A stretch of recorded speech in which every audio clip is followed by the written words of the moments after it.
The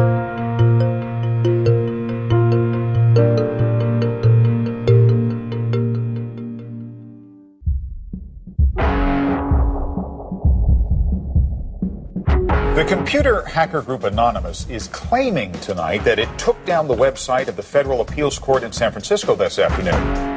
They took down Senate.gov servers. They've taken down HB Gary. Sony's claiming they did $150 million worth of damage. So many confidential files that tonight, because of these hackers, can be in the hands of anyone. Visa, MasterCard, the PayPal situation. The criminals who hacked into Sarah Palin's private email.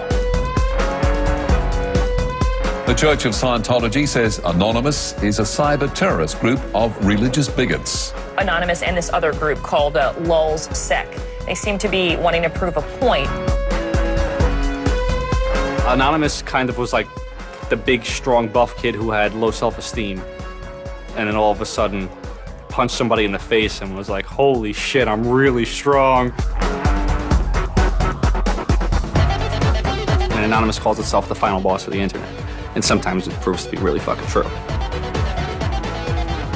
You are going to violate the freedoms of the internet, you certainly better watch the fuck out.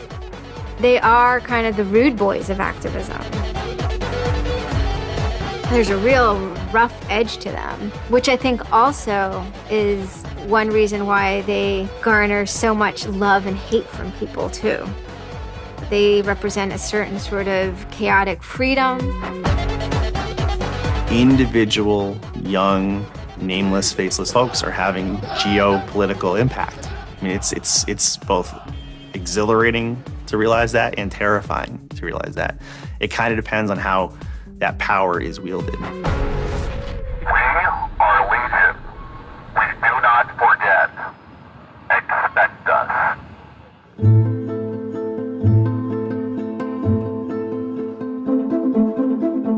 We stand for freedom. We stand for freedom of speech, the power of the people, the ability for them to protest against the government, to right wrongs. No censorship, especially online, but also in real life.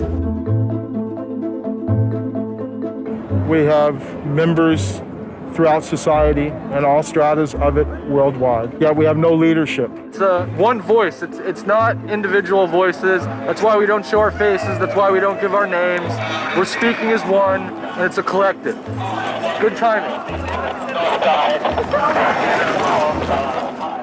I would love to live in a country where the government fears its citizens and not the other way around.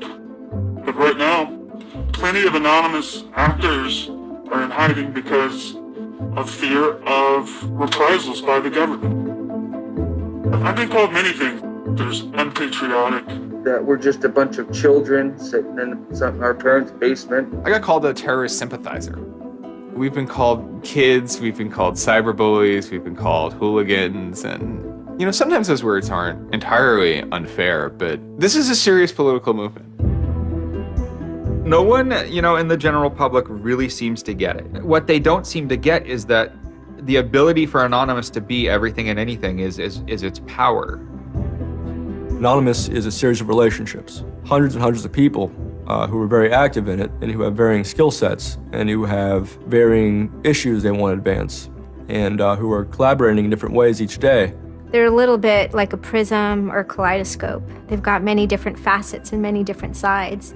Of course, when you spend enough time with them, you start to get a sort of feel or texture that's not just random, right?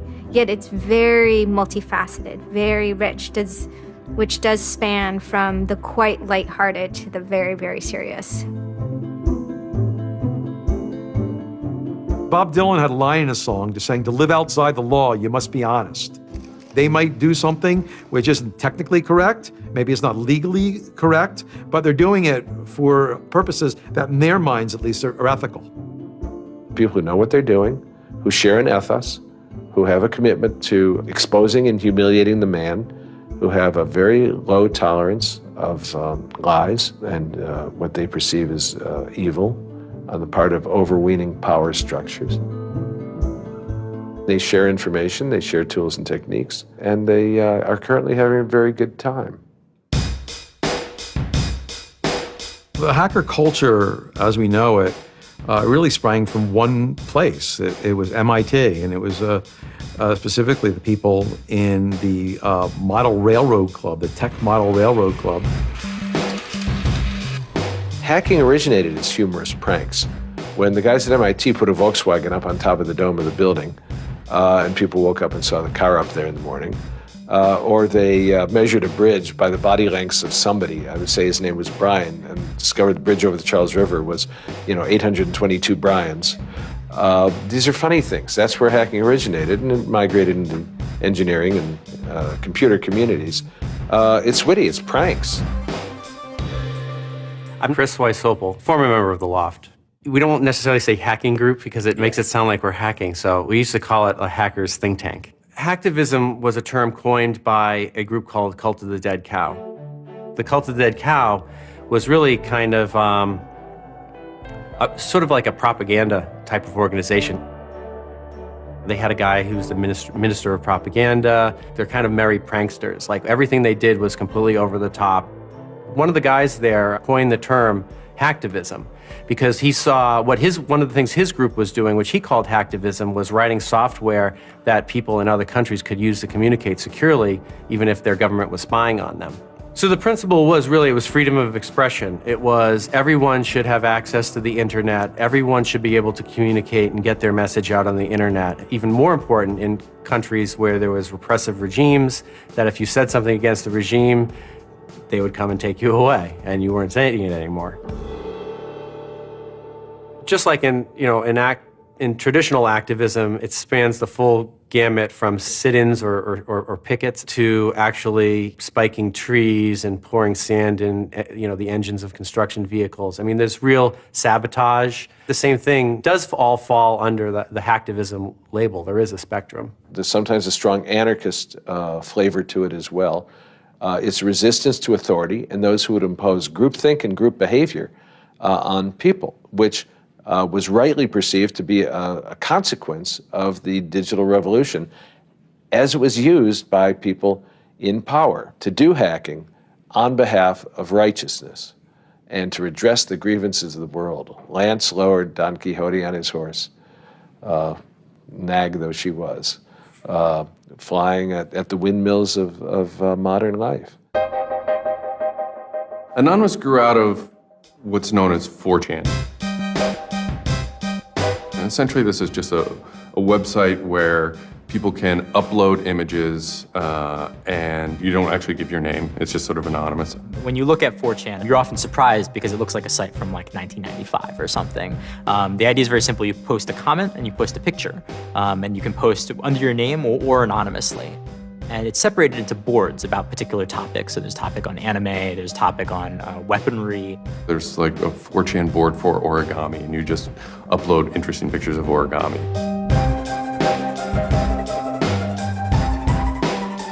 And then there was a group called the B board, which essentially was for like anything goes. The first time anybody goes on B, it's kind of an instant revulsion. Because there's never a time that you go on there where you don't see something horrible. That instantly puts off a lot of people. The idea is post something that can never be unseen.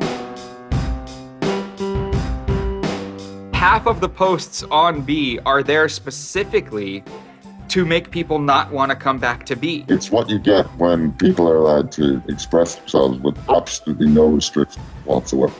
It's the kind of sum of human imagination when people can get together and think together without any limits or parameters. It's the most vile, disgusting, and funny thing on the internet.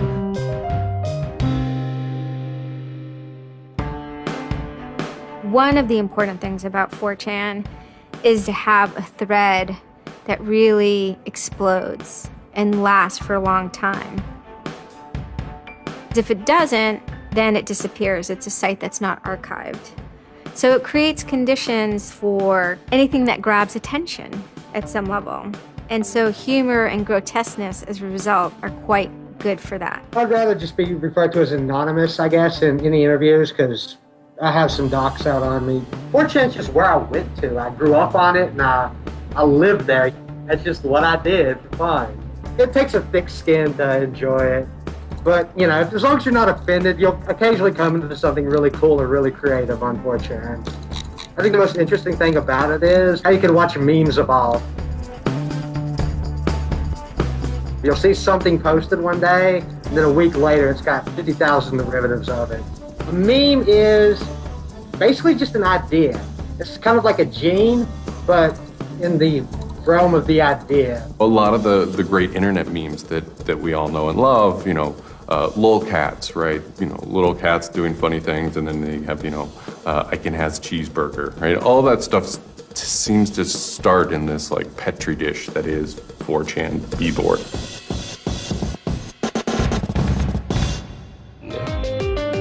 Say it publicly and you're insane. Chocolate rain. Name any meme from the last about 6 years, and I'll bet you either in its first posting ever was on 4chan, or at least one of its earliest revisions that became what it was on 4chan. I can see the food situation is so we'll be on our way.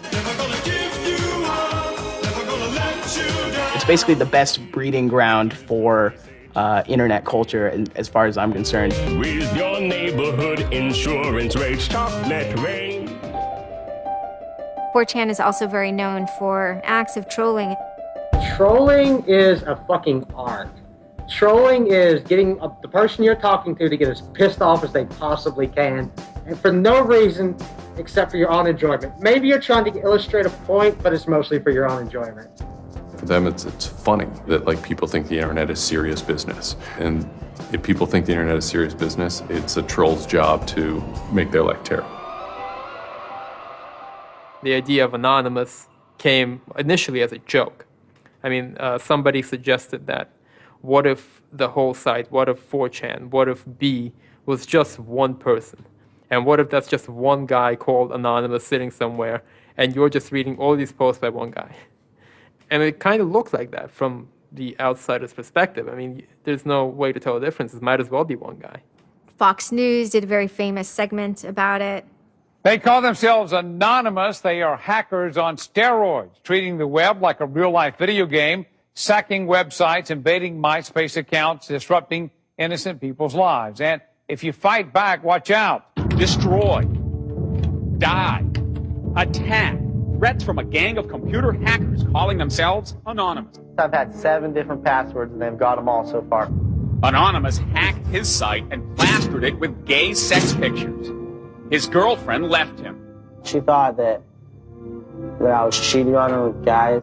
As long as I can think back, Anonymous have done some pretty off-color things in the name of getting cheap laughs, you know. But, I mean, that's part of the culture. They get what they call lulz. Lulz is a corruption of LOL, which stands for laugh out loud. Anonymous gets big lulz from pulling random pranks.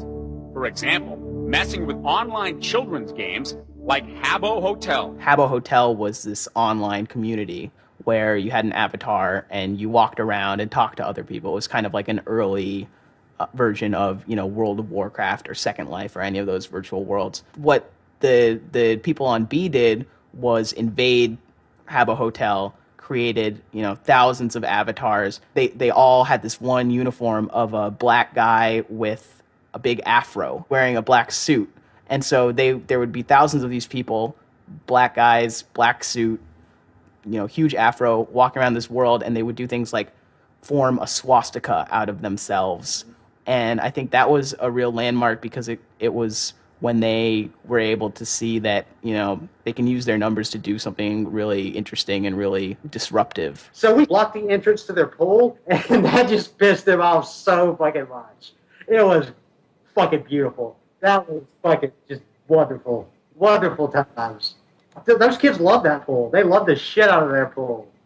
The goal was actually to offend everyone, simply because the idea that we could offend you by drawing a little shape on the screen was stupid to the people involved in it. They were like, really? You're going to get that mad over us just drawing this on the screen? Wow. Well, you need to refocus a little on life because this should not be upsetting you that much. All these different organizations online, whether it's 4chan or just any website, there's typically a community aspect to it. This is where people have their social relationships. This is where their friends are. This is where they have a creative outlet. And so all those aspects are going into groups like Anonymous, where people feel like they're part of a bigger thing and they're able to express themselves within that group.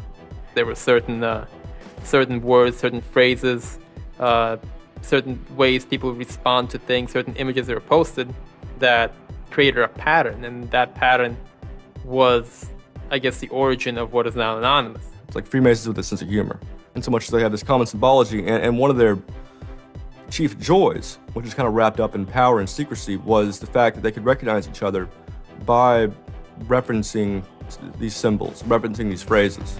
Over 9,000. It's over 9,000! I lost my iPod. Mudkips, anything involving mudkips. So you have this weird sort of international culture developing with people, across the world, wherever they may be. In late 06 and, into early 07, there's a bit of a sea change where instead of just posting a bunch of content or randomly saying we're going to go over to some website and post a bunch of dirty comments against someone, it becomes a little more organized. Welcome to the Hal Turner Show. They went after a guy named Hal Turner. I am being discriminated against because I'm white. Hal Turner was a neo-Nazi who was, big online and had a podcast. I think that the 14th Amendment was not ratified properly, and I think, therefore, it is still okay to have Negroes as slaves in America. The first time I heard about Hal Turner is he was knocking somebody on 4chan. There's a million neo-Nazis out there. But he started picking on our dude, so we had to go to our dude's fucking defense, and it just so happened that he was a neo-Nazi, so that's a big reason that he's a fucking dickface. Who are you? Where are you calling from? Hola, this is Pedro. Spick, don't call. Diego. He was just a horribly racist radio personality who seemed to handle it well when you called in. Like, he could handle being berated by Anonymous. And that made it very interesting. It made it a bit of a challenge. It wasn't some guy who just either crumbled or stopped answering the phone. It was a guy who would yell back. Hal Turner wasn't the first, actual person that, Anonymous had caused trouble for, but the circumstances ended up being significant. They DDoS'd his website, stuff like that, costing him thousands of dollars, bandwidth fees. Denial of service has been around for a long, long time. The equivalent of if you, for some reason wanted to disrupt a bus service, right? You can hire 1,000 extras to all go and line up at the bus station, right? And get on the bus. And so that anyone who was really trying to get on the bus couldn't do it, right? It's as simple as that. When you stop trying to visit, website goes back up, no permanent damage. We DDoSed him, and then we kind of trolled him in real life. We sent countless pizzas to his house. We signed him up for escorts on Craigslist. We sent a bunch of pallets of industrial materials to his house, which he ultimately had to foot the bill for. And basically, we destroyed his ability to pay for his radio show, and that took him off the internet. And then they ended up getting some real hackers to help them out. This wasn't sort of pranks. They actually were able to get into Hal Turner's private servers and his mail servers and find some interesting emails that he was serving as an FBI informant, which, if you're a right-wing neo-Nazi, is not a good thing to be. And obviously him being an FBI informant and also his reaction, his sort of douchebaggy reaction to the raids, damaged his credibility within the white nationalist scene, which is a shame. Hal Turner's gone. He's been prosecuted by the feds for threatening judges. What follows is a period of confusion and anger in which, the original Anonymous people, the sort who want to keep Anonymous as this nihilist little, ridiculous group, are upset that now, that the most terrible thing on the internet is now becoming a force for good all of a sudden. I'm Mike Vitale, and my handle is Seth Dude. Now, this is January 2008. Anonymous is strong now. We're not a little dinky fucking group anymore. This is millions of people worldwide, and we're watching. And then Scientology stepped in with a big target on its chest. A video came out of Tom Cruise. It was supposed to be an internal Scientology video, talking about secrets of Scientology. Being a Scientologist, when you drive past an accident, it's not like anyone else. As you drive past, you know you have to do something about it because you know you're the only one that can really help. It talks about you're the only one who can stop, bad things from happening. And so this is kind of widely mocked online. It circulated like wildfire. Instantly, the Scientologists post a DMCA, Digital Millennium Copyright Act. And this is a way that if you own content, you can go to video sites, upload sites, and have your content pulled when someone uploads it illegally. Scientology's always at odds with the internet, always trying to legally bully people out of fucking them over on the internet. They always did that. And then here they are trying it again, but you know what? Anonymous saw that and they said, oh, you guys just fucked around badly. Like, you're trying to censor our internet. Like, are you trying to take a joke away from Anonymous? Like, you don't do that. A few people on 4chan posted, hey, we should grab that video and post it on a few other sites. What followed was, it's this term called the Barbra Streisand effect. And this video, as they're attempting to suppress it, went everywhere. Like, everywhere you look on the internet, you were gonna stumble upon this video. Actually, Gawker, the site that I work for, was, I think, the first one to put it on the website, and we got in a huge legal battle with Scientology, who wanted us to take it down.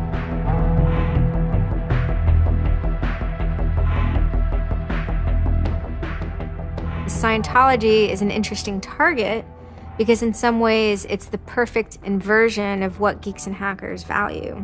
At so many different levels: science fiction, intellectual property, discourses of freedom, science and technology. It's very proprietary, it's closed.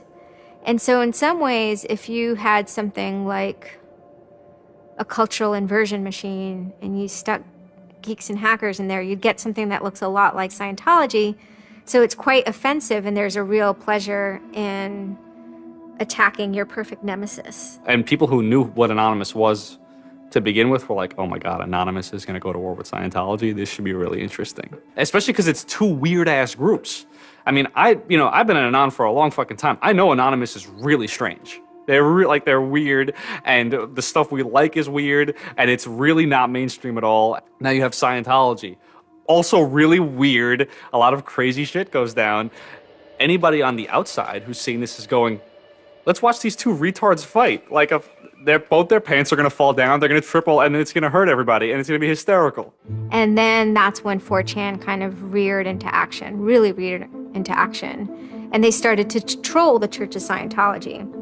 And this took the form of pranking the Dianetics hotline, ordering pizzas.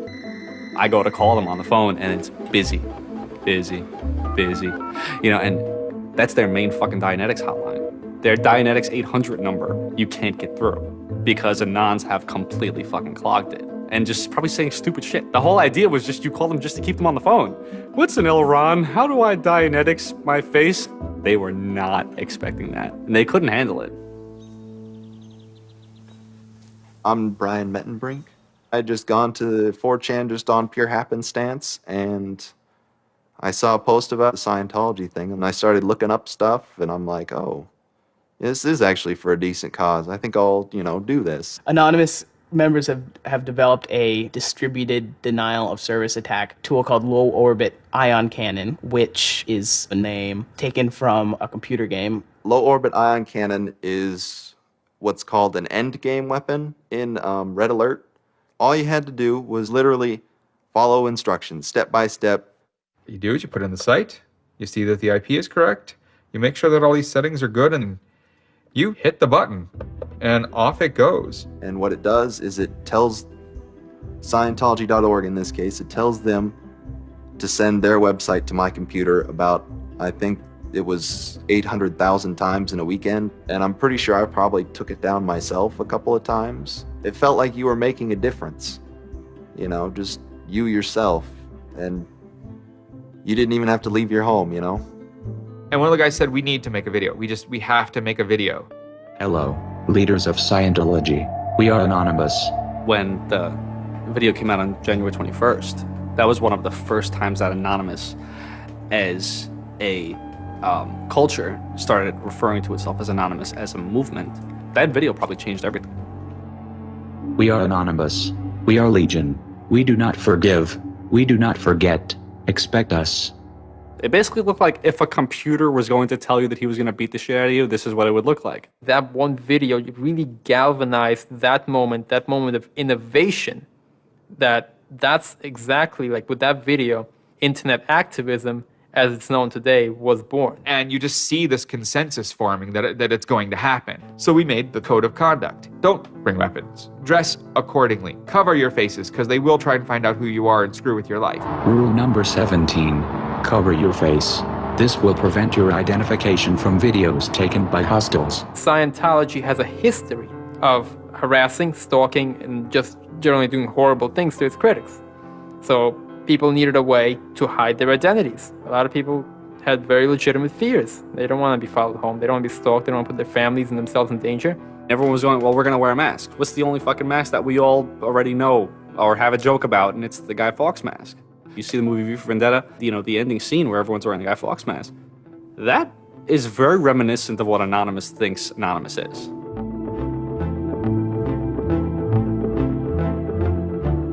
We wanted to represent anonymity in some way when it moved into real life. I think that the Guy Fawkes mask was one of the most natural things to happen. It is the idea that none of us are as cruel as all of us. You have this massive crowd of people who are anonymous that is going to fight against a bigger thing and win. Even after watching the video, it's like, yeah, this is great, but who's actually gonna do it? Who's gonna step up? Are people actually gonna get out of their house? And I guess we were really affected by the stereotype of that whole community, they're being internet nerds, that too afraid to leave their mom's basements. No one thought that they were gonna come out. This is me on the way there. I haven't slept. I'm very fucking tired. And I remember going to the park that day, and it's really fucking early in the morning, which I thought was a bad idea. And I'm smoking a cigarette, and I'm looking around like, where the fuck is everybody? There's nobody here. So here I am, sitting in Bryant Park, waiting for the other announce to show up. I remember thinking like, oh fuck, like, am I gonna be the only one in the park? Am I gonna walk to Scientology with fucking 6 or 7 people? Which totally defeats the entire purpose of this, because now they could single me out, Then I get up and I start walking around and I see there's a lot of green balloons over there for some reason.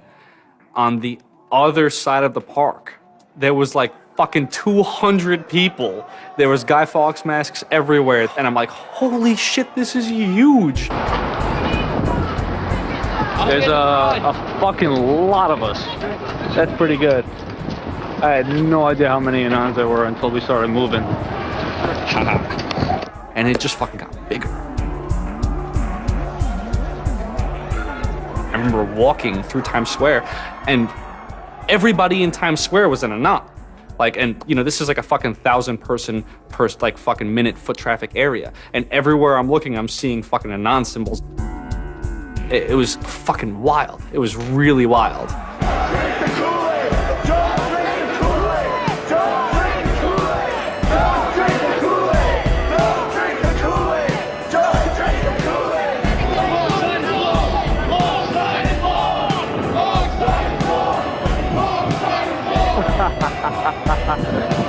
This is our fucking raid. Hell yeah! So we start getting numbers in. And Sydney. We're thinking that it's going to be 50 people. And before 10 a.m., before even time, there's already 50 people there. And there's still streams of people walking down the streets. A couple hours into it, because I didn't go to bed until 1 in the morning, you're looking at Sydney as, wow, there's 250 people in Sydney. The cops are estimating higher than that for their reports. What just happened? Adelaide, Perth, and Melbourne happened. And, over 200 at each of them. We nearly broke 1,000 leaving Australia. Now, the next protest was Tel Aviv, which had actually gotten its first Scientology building right before this. There were Palestinians and Israelis at this protest, both holding their flags. And at one point, they actually switched flags and held up each other's flags and whatnot. It was awesome to see. I call our guy in London, Britanon, and I say, hey, what's going on there? And he's like, did you just get out of bed? I said, yeah, I haven't even turned on the computer. I just figured I'd call you. And he said, we've got 600 people and the cops are really, really mad at me. All the major cities were having hundreds of people come out. It's massive. Clearwater had like 300 people. I don't think anyone beat out LA. I think LA had over 1,000 people. We are Legion! We are Legion! The thing that happened was something completely different, and hundreds of people from every city just swarmed the streets. It was kind of overwhelming, a little even scary, but scary in a good way. Soon, we're at around the 10,000 mark, and we were joking the whole time, over 9,000, one of those memes. It was too surreal. It was not believable. You go by what name? We are Anonymous. It was very empowering, especially after people saw the thousands of people showing up. This was it. We owned the world at that point.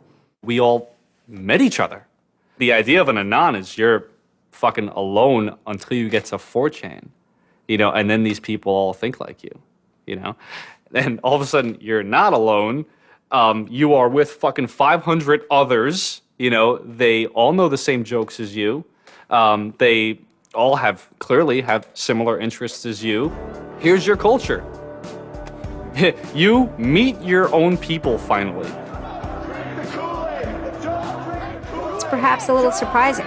It's not just preteens or teenagers. There's a far more even mix of males and females than you would imagine otherwise. And there were a lot of these so-called guys who weren't socially good. They were very awkward. They still lived at home at 23, half of them virgins. And I'll tell you, the amount of those people who got laid from these protests happening is in the thousands that would not have for years probably. That's why those protests were so important. It was a chance to finally meet other people that were previously anonymous and unknown, and hence it was the moment of the end of their anonymity.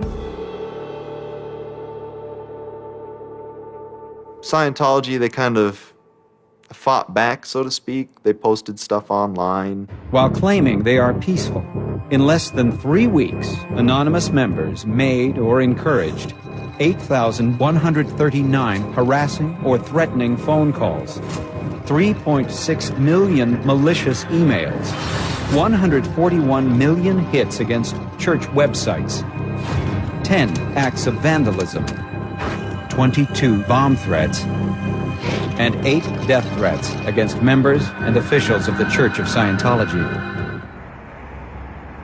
They wanted to find me. They did. They hired PIs. They started taking pictures of us, threatening to sue us. I did the whole low orbit ion cannon stuff, and then I pretty much just went about my life after that for, I think it's 6 months, and then the FBI showed up here at my parents' house. 2 men got out of the car and took Flashed their their jackets off and laid their guns on the front seat and came up to ask us if Brian was home and explained that they were the FBI and they were looking for Brian, and I've never been so scared. I did the second most damage is what Scientology said. I sent the second most out of everybody. So I got the maximum for my category, which was 1 year in prison and 1 year supervised release. I think, the way I feel is for what I did was one of the most lopsided punishments I've ever read about or heard of. Yeah, I think it's ridiculous, especially the year supervised release where I can't touch a computer for a year. I'm not sure what that's supposed to solve except make my life difficult. So that computer behind me back there, I could go back to prison if I went over and touched it. I'm very proud of what he did. He stood up for what he believed in. I never would even dream of hurting anybody, It's just not me.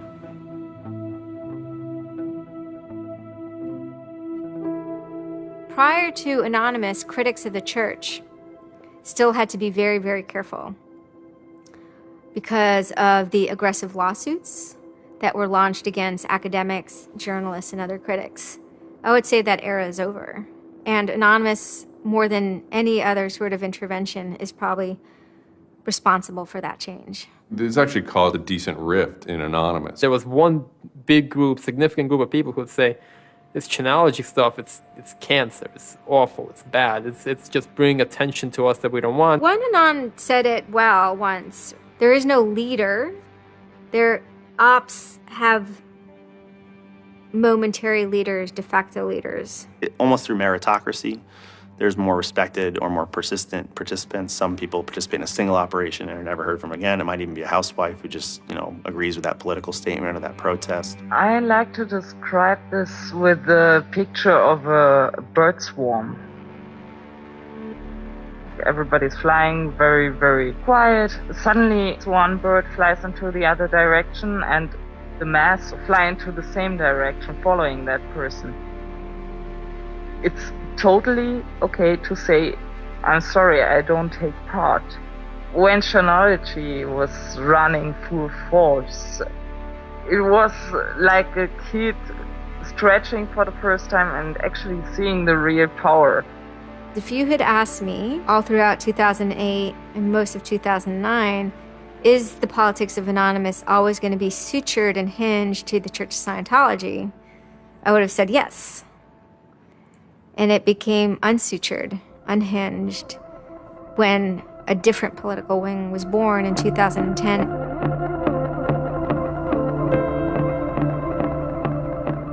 It is our task to find secret, abusive plans and expose them where they can be opposed before they're implemented.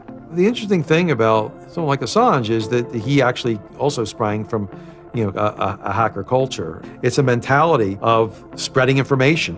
Julian was Mendax. He was the greatest hacker that ever walked the face of the earth when I was a kid. I mean, they rumored he could move satellites around in space by hacking into NASA. Maybe it never happened, but it was a myth that kept young kids like me wanting to plug a computer into a modem and see if I can move some satellites around.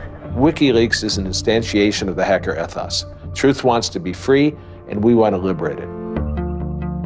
WikiLeaks released a huge trove of diplomatic cables. There was a lot of controversy from every quarter of society. The WikiLeaks website released nearly 400,000 secret U.S. files on the Iraq War late today. It was the largest leak of classified U.S. files in history. There was one particular moment that really sparked the fire, and this was when PayPal, MasterCard, and Amazon pulled services for WikiLeaks. So all of a sudden, there's no way to actually process donations to WikiLeaks. And then people went and found neo-Nazi groups. Visa and MasterCard were perfectly fine with you being able to PayPal being able to make donations to them. But WikiLeaks, no. I think WikiLeaks is doing a good thing. It's just a total hypocrisy. They got their little fucking banking mafia to fuck, WikiLeaks over. People were incredibly angry. There was a real sense of rage. Anonymous DOSed PayPal. They were pissed. The numbers of participants were massive, massive. And they managed over the course of a couple of days to disable the websites of MasterCard and PayPal. It was beautiful. Because what you had is people finally stood up for something.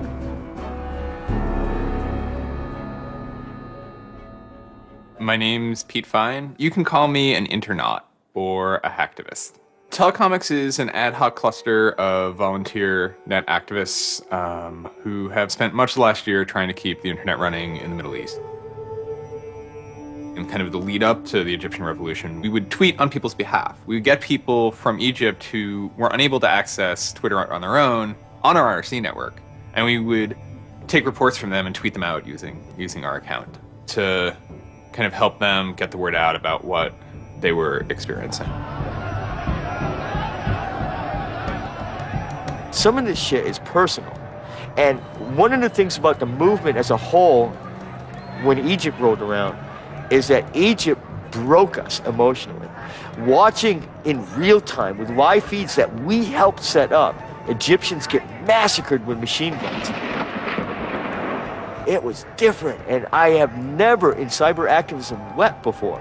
It's never bothered me like that. It's never been able to touch me the way Egypt touched me. And then January 27th, January 28th rolls around, and the Egyptian government starts shutting down the internet. I mean, just for the whole country. The whole country. There's this fantastic traffic graph that you can see the traffic coming out of Egypt, and it looks like, like this, and it goes like that. Just totally stops.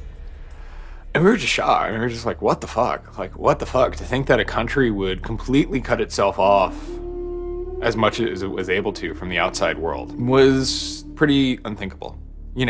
We know bad things go on in the dark places. That's the kind of thing that could start riots. I think when Mubarak did what he did, I think it really upset people here as well as in the Middle East. I put myself in their place, and I found myself in a desert of nothingness because he just wiped out everything that my world incorporated. That just showed me and everybody else that the same thing can happen at any time, at anywhere, in any government. Anonymous and the people on the internet stood up and said, go fuck yourself. You want to shut down their internet? Fine. The people on the internet will show them how to turn it back on. A lot of my friends helped with encryption, helped people on the ground in those countries validate SSL keys and certificates, and really showed them how to subvert their government and become free. And then Telecomics started to tweet connections to the internet, dial-up connections. In Egypt, the care package we put together included some kind of our comms information, the ham radio and dial modem details. In total, we helped coordinate and run about 500 dial-up modem lines. We also Googled up treatments for tear gas and other kind of basic medical treatment and found folks who could translate that into Arabic. Sort of put this together in a nice one-page PDF and fax, and off it goes. President Hosni Mubarak has decided to step down from the office of President of the Republic.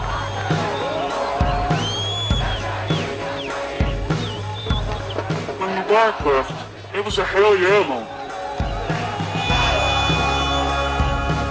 People can rise up. People can make a change. And I think for a lot of people in America, it was the first time they had seen people rise up and take down their government and say, we're sick of this shit. We're sick of the oppression. We're sick of living as slaves to your power. We had Egyptians come thank us as we're doing this stuff, and I said to them, like, look, you guys just get our back if stuff goes down here. It's a revolution that was facilitated by the internet, by Facebook and by Twitter. Not caused by it. I mean, 50 years of dictatorship has caused the Arab Spring. But the internet has certainly been helping. Although it was awesome and it was one part we were fighting for me it was quite clear that it's not the end of the story. That it's not suddenly changing into rainbows and nine cats or whatever, but that we now have to watch even more. Suddenly on February 5th, Financial Times article comes out that we all see. It's quoting this guy named Aaron Barr, who's the CEO of HP Gary Federal, which is an intelligence contractor. And Aaron Barr is telling his Financial Times journalist, Joseph Min, that he's been secretly monitoring the AnonOps server where all this is going on, and has done so for several weeks, and using his own custom brand of information operations techniques, has managed to identify the alleged leadership of Anonymous, including 25, quote, lieutenants, unquote, some sort. We have to see this document. Everyone wants to know. We don't need to destroy him. We don't need to destroy his company. So they get it. It was unbelievably easy to get into that network. Now, to put that in hacker terms, Anonymous is a hornet's nest. And Barr said, I'm going to stick my penis in that thing. The HB Gary hack brought about 70,000 emails. Probably the most important ones had to do with a proposal that HB Gary had already formulated. It was packaged up as a nice PowerPoint presentation. Kind of act as privatized agent provocateurs, where they were going to discredit WikiLeaks. HB Gary was proposing submitting fake documents to WikiLeaks, and then when discovered as fake, the error could be called out and it would discredit WikiLeaks. Right. So there's a lot of like specifics that I can't talk about. So let me try to answer that though in a general sense. First of all, it's probably no surprise to anybody. I'm not a big fan of WikiLeaks. I think that the broad purpose of trying to get as much information, proprietary or classified information for the government, expose that, is an extremely destructive and dangerous purpose. The proposals involve conducting information war on WikiLeaks and its supporters, creating dissension within WikiLeaks, DDoS attacks. You also wanted to launch cyber attacks on WikiLeaks infrastructure to get information on document submitters. One thing I guess I want to make sure is clear is, none of those activities had actually occurred.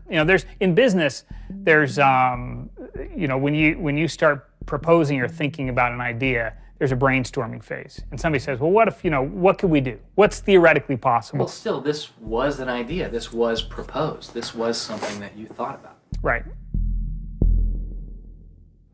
They also wanted to go on a campaign kind of targeting Glenn Greenwald, who's a reporter for Salon, who's an outspoken kind of critic of the government and supporter of WikiLeaks. It seems like you're trying to attack a journalist here. Yeah, and I don't want to talk too much more about Glenn Greenwald, but other than, what I previously said is, there was never an intent to attack journalists, not on my part. Nor I guess I should say I should generalize that and to say that I would never just outwardly attack a journalist, other than if I felt that there was a journalist in my mind that was acting unethically. That's a fair game for having a public discussion about. They were walking a very fine ethical line at points, and in many cases, the mass opinion is, no, they stepped well past it. I will not support broad theft of information released to the public, because that's nothing but destructive. If somebody has information that's been stolen from them, and whether or not WikiLeaks encouraged the theft of that, or whether or not it was just put in their lap, still they're threatening to release the information that is the private property of another organization. So your choices are to just allow that to happen, or to try to stop it. How offensive is too offensive? We've certainly seen a lot of strategy coming out of governments across the world now saying, publicly admitting that they need to develop better offensive strategies in cybersecurity, because defense as a whole, it isn't enough. It never is enough. In the court of public opinion, that took H.B. Gary quickly from being a perceived victim to being a perceived villain themselves. It was becoming harder and harder to distinguish the good guys from the bad guys. And then, kind of seemingly out of the blue, there was something by the name Lulzsec that sailed into the seas. Lulzsec, it's sort of a group, mostly from Anonymous, who, large part of the same people who hacked H.B. Gary. And they decided to form this little group and just carry on operations sort of outside the purview of Anonymous for a while. They hacked whatever they wanted, they released whatever they wanted. It's almost like they had no rules. They just said, this is what we're going to do. We're going to stir up the cart. We're going to make some trouble. We're going to make some waves. And they did. The majority of time, the majority of Anons are not doing anything particularly illegal. When they are, a huge number of them try to do that in a very specific political context. For those people, what Lulzsec was doing, they were funny, but they were attacking random targets. They were breaking the quasi-rules by attacking media.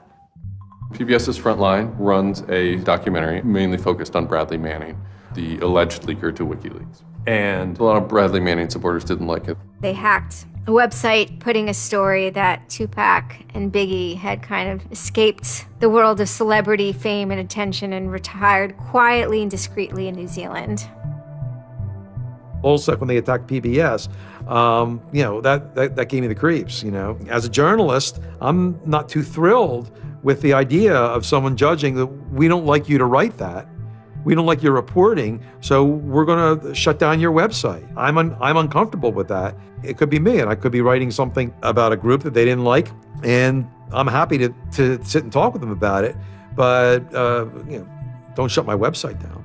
This is obviously about freedom of speech, so attacking the press would be would sort of be a bit of a contradiction. So people always said, well, we shouldn't do that. And obviously LulzSec had a completely different agenda, so they had no problem doing it. Hacktivism started to become sort of, I would say, almost more nasty, using, sort of more no-holds-barred kind of attacks, sort of more vicious attacks. They sort of saw themselves as going out there, breaking into like anything, everything, governments, corporations, police departments, largely for the same reasons Anonymous would. They went after Arizona for immigration policy, 50-day run, causing mayhem, havoc, and then ended it. The computer hacking group Lulz Security has announced it's disbanding, saying it had achieved its mission to disrupt government and corporate organizations for fun. I call this whole thing the rise of the chaotic actor. And chaotic could be chaotic good, neutral, or evil. If you go back to the old Dungeons and Dragons charts. And some people see Anon-Ops initially, let's stick with Anonymous, as chaotic good. They saw Operation Payback, or they saw attacking Scientology, and they say that's good. It's like Robin Hood, right? Chaotic good. Outside the system, but doing something good. Other people saw Anon as chaotic evil, like the Joker. They just want to see the world burn and doing potentially irreparable damage. And the truth is, yes, it's the entire column of chaotic. I'm actually a little less concerned about some of the things LulzSec's done and more concerned about the next generation of LulzSec, the next turn of the crank of who takes it further or is more aggressive. Whoever fights monsters, should see to it they don't themselves become one. Really, as powerful as they seem to be, LulzSec and Anonymous are really small potatoes compared to the bigger operations that are going on that we don't hear about, maybe operations funded by government. 16 people were arrested today, but dozens of FBI agents targeted alleged members of the loose-knit hacking group. Armed with search warrants, agents hit 6 homes in New York, along with locations across the country. The people arrested yesterday were suspected of attacking PayPal's website after the company shut off payments to WikiLeaks. Defenders of the hackers say they're merely engaged in civil protest, but FBI officials worry the disruptive cyber attacks could move in a more dangerous direction. So the FBI shows up at 6 in the morning, and it was really obnoxious. And I remember being frustrated and angry because there was nothing that I had done that would have justified an FBI search warrant. They came and guns blazing and all this other good stuff, busted down the door. I immediately just dropped down on the floor, 180, didn't want nothing. I wasn't trying to fight nobody. Even if you accept what the government is saying is true, what is important is that people are participating in the process. It is very much the process. It is sitting in a counter in Selma, Alabama, 500 Freedom Riders refusing to allow people to go and sit in at a segregated lunch counter. They write books about that stuff.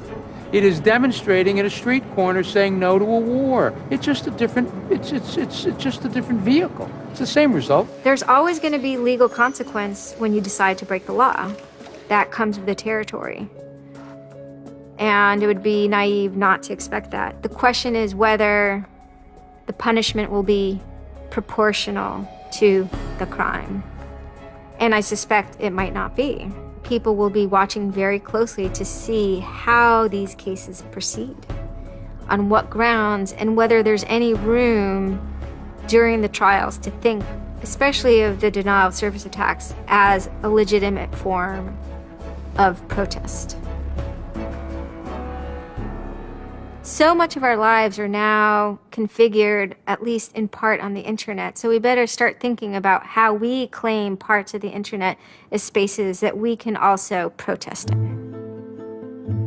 There is a certain online culture that believes in certain values, like freedom of expression. They're against corruption. They're against governments controlling their citizens. And when they see those values harmed in some way by some organization, the hacktivists strike back. I don't think this whole issue is a technical hacking thing. This is more about, human philosophy and psychology. What's motivating us? Why is there so much unrest or disenfranchisement or anger that would lead people to want to take matters in their own hands and join these? Whether you think it's bad or not is irrelevant. It's not going away. The part of me that likes the ability to have rapid destabilization and change loves this. The part that knows how powerful it is means it's a force multiplier for good or for evil.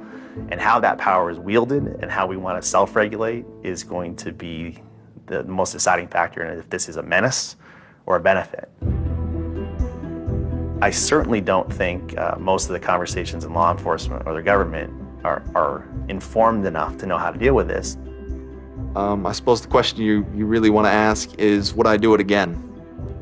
And honestly, after thinking about it, I felt that I did what was right. I had a belief, I still do, that what I did was the right thing, and hopefully someone got some good out of it. You know, I'd love to think that maybe I stopped someone from joining a cult, you know. Probably wouldn't tell on myself next time, but, you know, I don't think I would have changed a single thing other than the whole talking to the FBI thing. Just that little Yeah, just the little detail that kind of changed everything, yeah. I'm angry. Occasionally I have small breakdown moments of terror, but I haven't stopped believing what I believed. I haven't stopped wanting to fight. I haven't stopped caring. Show me what democracy looks like! Show me what democracy looks like! There's a lot of people in Anonymous who feel very deeply and very sincerely about their contribution towards democracy around the world. And I think that's one of the main things that I'm most proud of about Anonymous. There are things that I'm not proud of about Anonymous, but we stand against censorship and we stand against oppressive governments, even our own. It's a very noble thing. And history teaches us that change simply doesn't come with flowers. It doesn't work. No? If they say I'm a criminal, damn, well, then I will be one. I don't care if you're a Democrat or a Republican or an independent, or if you like Ron Paul, or if you worship pigeons or Scientology, or if you're Catholic or atheist or Methodist. I don't care about that. Your opinion matters. I don't care if I disagree with it. I don't care if I hate your guts. Your opinion matters.